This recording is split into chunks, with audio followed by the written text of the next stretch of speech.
Hello, क्या आपको या आपके प्रियजनों को सांस लेने में तकलीफ हो रही है या काफ़ी टाइम से खांसी रह रही है या सीने में घरघराहट हो रही है तो आपको अस्थमा हो सकता है। नमस्ते, मेरा नाम है डॉक्टर समीर लोटे, चेस्ट फिजिशियन या पल्मोनोलॉजिस्ट।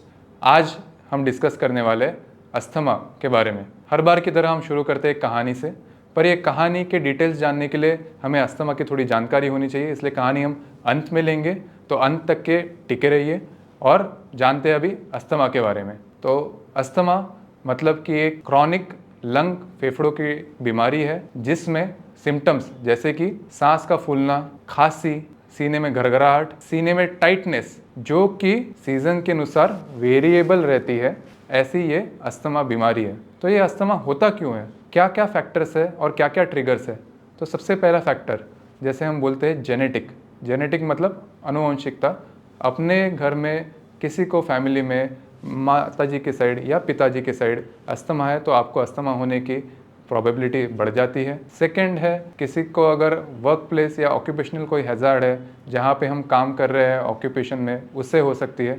थर्ड है एनवायरमेंटल रिस्क फैक्टर, जैसे एयर पोल्यूशन है या बढ़ते बढ़ते जैसे सीज़न चेंज ज़्यादा हो रहा है, ग्लोबल वार्मिंग हो रहा है, तो इसके कारण भी अस्थमा की तादाद बढ़ते जा रही है। ट्रिगर्स में काफ़ी कॉमन ट्रिगर, एलर्जिक ट्रिगर जो हम बोलते हैं, वो रहता है डस्ट या धूल। साफ़ सफाई करने से, थोड़ा सा कहीं पे भी हम थोड़ा सा डस्टिंग करने से जब सांस शुरू बढ़ जाती है या छींकें आने लगती है तो वो एलर्जिक राइनाइटिस या अस्थमा के लक्षण होते हैं।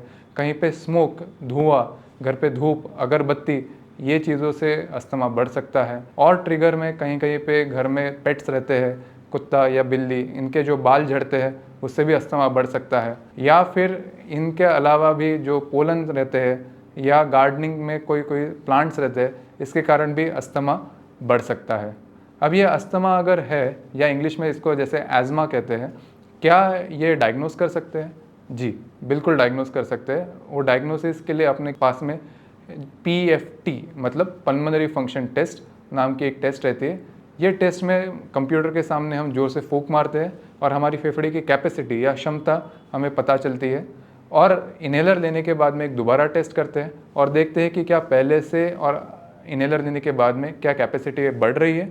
अगर ये बढ़ रही है, रिवर्सिबिलिटी है, तो अस्थमा होने की पॉसिबिलिटी बढ़ जाती है। इसके अलावा कुछ कुछ एलर्जिक ब्लड टेस्ट रहते हैं जिससे हमें पता चलता है कि अस्थमा होने की पॉसिबिलिटी या प्रोबेबिलिटी ज़्यादा होती है। अगर हमें अस्थमा के सिम्टम्स है, अस्थमा के डायग्नोस्टिक टेस्ट में प्रोबेबिलिटी ज़्यादा है और क्लिनिकली डॉक्टर को भी फील हो रहा है कि आपको अस्थमा है, तो क्या इस पर इलाज है? बिल्कुल इलाज है। और अस्थमा का मेन स्टे ऑफ ट्रीटमेंट है इनहेलर्स में मेनली दो वेराइटी के इनहेलर्स आते हैं। फर्स्ट है MDI मतलब मीटर डोज इनहेलर और दूसरा है DPI मतलब dry powder inhaler. Meter dose inhaler मतलब दबाने वाला पंप जो रहता है, वो जैसे दबाते हैं तो उसमें से स्प्रे आता है वो वाला। और दूसरा रहता है खींचने वाला इनहेलर मतलब रोटा कैप्स। वो रोटा कैप्स मतलब एक डिवाइस में कैप्सूल डाल के आप उसे खींचते हैं और वो दवा फेफड़े में जाती है, तो उसे कहते हैं रोटा कैप्स। इसके अलावा भी काफ़ी अलग अलग डिवाइसेस और टाइप्स आते हैं, बट मेजरली ये दो टाइप्स रहते हैं। इसके अलावा एंटी एलर्जिक टैबलेट्स आते हैं और काफ़ी दवाइयाँ आती है। और मेन स्टे ऑफ ट्रीटमेंट भले ही इनहेलर्स रहे, पर इनहेलर्स के साथ में दूसरे जो इंपॉर्टेंट फैक्टर्स है वो है एलर्जन अवॉइडेंस। तो अगर हम एलर्जी स्किन टेस्ट करते हैं या कोई भी एलर्जी की टेस्ट करते हैं जिसमें पता चलता है कि अपने को ये ट्रिगर्स है, वो ट्रिगर्स को हमें अवॉइड करना चाहिए। ट्रिगर अवॉइडेंस हम करते हैं मास्क पहनने से, हैंड वॉशिंग रखने से, साफ़ सफाई वाली जगह पे मास्क स्पेशली यूज़ करने से। ये हम अगर बेसिक चीज़ें करते हैं, जैसे अपनी चद्दर जो है वो गर्म पानी में से धुल के हर तीसरे दिन चेंज होनी चाहिए, घर के कर्टन्स पर्दे हर 15 दिन में चेंज होने चाहिए, पेस्ट कंट्रोल हम करना चाहिए, बट पेस्ट कंट्रोल में हमें किसी किसी को ट्रिगर होता है तो उससे थोड़ा सा घर में दूर रहना चाहिए। तो ये बेसिक चीज़ों से साफ़ सफाई रखने से अस्थमा का इंसिडेंस या कंट्रोल काफ़ी सही हो जाता है। अब ये जो अस्थमा के बारे में हमने पढ़ा है या सीखा है, जैसे कि हम डिस्कस कर रहे थे डेफिनेशन अस्थमा की, अस्थमा क्यों होता है, कॉजेस एंड ट्रिगर्स, और डायग्नोसिस और ट्रीटमेंट। एंडिंग में कुछ डिस्कस करते हैं कॉमन मिथ्स। काफ़ी बार पेशेंट आते हैं हमारे पास, बोलते हैं कि इनहेलर की तो आदत पड़ जाएगी, इनहेलर तो सही नहीं है। तो इनहेलर सही नहीं है, इसके लिए हम कहते हैं कि इनहेलर क्यों सही नहीं है और इनहेलर क्यों सही है।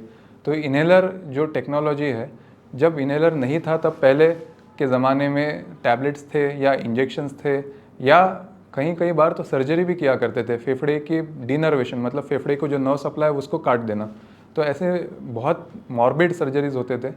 बट अभी के फ़िलहाल में जैसे पिछले कुछ 30-40 सालों में जैसे इन्हेलर आए हैं, जो इन्हेलर की दवा है वो डायरेक्ट फेफड़े में जाती है, डोसेज कम लगता है और असर भी जल्दी आता है। खाने की दवाई जो रहती है वो पहले पेट में जाती है, पेट में से खून में जाती है और खून से फेफड़े तक पहुंचती है, इसलिए डोसेज भी ज़्यादा लगता है, साइड इफ़ेक्ट्स होने की भी पॉसिबिलिटी ज़्यादा लगती है और इसके कारण नुकसान भी होता है। तो बेस्ट ट्रीटमेंट इन्हेलर रहता है। अब जब बोलते हैं हम इन्हेलर की आदत लगती है, जैसे अस्थमा हमने पढ़ा है कि क्रॉनिक डिसऑर्डर है, जैसे कि डायबिटीज़, जैसे कि बीपी। डायबिटीज़ और बीपी के मरीज़ को हम नहीं कहते कि डायबिटीज़ के बीमारी में इंसुलिन की तो आदत पड़ जाती है या बीपी की दवाइयों की आदत पड़ जाती है, ऐसा नहीं है। वो इलाज है, आदत नहीं है। इन्हेलर लेने से हम अच्छी ज़िंदगी बिता सकते हैं, क्वालिटी ऑफ लाइफ बिता सकते हैं, इसलिए इन्हेलर ज़रूरी है, इन्हेलर सही है। सेकंड मिथ जो रहता है वो है प्रेगनेंसी में, कि प्रेगनेंसी में इन्हेलर लेने से नुकसान हो सकता है या बच्चों को नुकसान हो सकता है। तो प्रेगनेंसी जो एक चीज़ है, प्रेगनेंसी में 1/3 रूल रहता है। 1/3 केसेस में प्रेगनेंसी में अस्थमा वैसा ही रहता है, 1/3 में अस्थमा बढ़ जाता है, 1/3 में अस्थमा कम भी हो जाता है। तो जिन लोगों में वैसा ही रहता है या बढ़ जाता है, सिंपल सी बात है, अगर माँ को ऑक्सीजन नहीं मिल रहा है तो जाहिर सी बात है कि बच्चों को भी नहीं मिलेगा। तो इन्हेलर लेना कंपलसरी है और इन्हेलर बंद नहीं करना चाहिए प्रेगनेंसी के टाइम पे। ये हो गए 2 कॉमन मिथ्स। और आखिरी में हम डिस्कस करेंगे एक कहानी, जैसे हमने प्रॉमिस किया था। तो हमारे यहाँ पे 50 ईयर ओल्ड एक लेडी आई थी। वो लेडी को क्लासिक सिम्टम्स थे, जैसे हमने डिस्कस किया कि वीजिंग था, चेस्ट टाइटनेस था, कफ था, बचपन से ही था, लेकिन जैसे उम्र बढ़ रही थी उन्होंने ध्यान नहीं दिया तो वो बढ़ते जा रहा था। और जब आए तो पीएफटी में पता चला कि रिवर्सिबिलिटी भी काफ़ी सारी है, ब्लड में भी ईओसिनोफिलिया या फिर एलर्जी के कण बढ़े हुए हैं। जब ये ऐसा रहता है तो हमने कहा कि आपको अस्थमा हो सकता है और उन्हें फिर इन्हेलर ट्रीटमेंट दिया, रोटा कैप्स वाली, और ट्रीटमेंट देने के बाद में उन्हें बोला कि आप वापस आइए। इन्हेलर ट्रीटमेंट देने के बाद में जब वो घर गए, 15 दिन बाद आए तो उन्होंने कहा कि हमें कोई फ़र्क नहीं पड़ा, बिल्कुल फ़र्क नहीं है। तो फिर हमने वापस से रिवाइज़ किया कि क्यों फ़र्क नहीं पड़ा, क्या फ़र्क नहीं पड़ा। तो इन्हेलर के प्रॉब्लम ऐसा हुआ कि उन्हें जब रोटा कैप्स कहते डिवाइस में डाल के खींचना है, उन्होंने गलती से उसे निगलना शुरू कर दिया था। तो इन्हेलर में सबसे इम्पॉर्टेंट है इन्हेलर टेक्निक। तो अपने डॉक्टर से इन्हेलर टेक्निक या डॉक्टर या पीएफटी टेक्नीशियन से इन्हेलर टेक्निक जानना बहुत ज़रूरी है और टेक्निक को ठीक से समझना बहुत ज़रूरी है, क्योंकि इन्हेलर तो सही है पर इन्हेलर का टेक्निक उससे भी ज़्यादा इम्पॉर्टेंट है, जिससे हमें काफ़ी अस्थमा की ट्रीटमेंट जो 50 to 70% of patient asthma control नहीं होता है क्योंकि इन्हेलर टेक्निक इम्प्रॉपर रहती है। तो मेरे कहने का मतलब यह है कि इन्हेलर सही है पर उससे भी ज़्यादा सही है इन्हेलर की टेक्निक होना। इसलिए इन्हेलर की टेक्निक सही है और इन्हेलर लेना भी आपको कंप्लायंस है तो अस्थमा बिल्कुल कंट्रोल किया जा सकता है। आखिरी में बस एक ही बात बोलेंगे, दोबारा वही, स्टॉप स्मोकिंग, स्टार्ट वॉकिंग और मुस्कुराइए। दोस्तों, उम्मीद करते हैं कि आपको ये वीडियो पसंद आया हो। अगर आपको ये वीडियो पसंद आया तो प्लीज़ इसे लाइक करें, शेयर करें और सब्सक्राइब करें और बेल आइकन को दबाना मत भूलिए। Thank you.